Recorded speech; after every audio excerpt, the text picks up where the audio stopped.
I've been thinking about the tragedies that happened yesterday with the murder and the school shootings and all that, and then this being September 11th and how impactful that was to me at the time and all these things. And I mourn for, like, this is not the way that God created the world. This is not what was, this is, the sin has come in here and has caused so much trouble and so much strife. And so I'm reminded of Matthew 5:4, where Jesus says, "Blessed are those who mourn, for they will be comforted." And I talked about this 2 weeks ago, and talked about how, like, with that mourning is not just mourning of a loss of someone, but mourning of, like, the loss of perfection, the loss of way God intended creation to be, and that He will eventually bring that in. And that's what comes to that second part, that they will be comforted.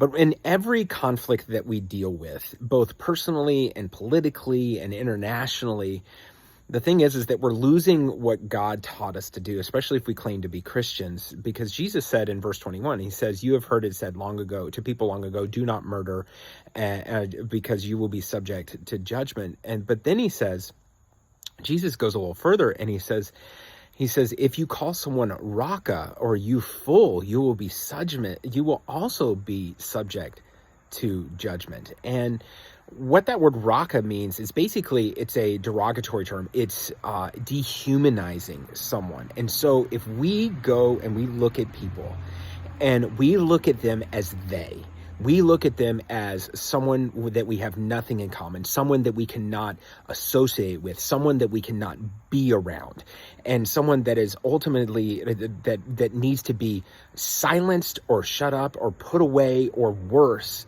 When we look at those things, we are doing the same thing as committing a murder. And that's not what Jesus has called us to do.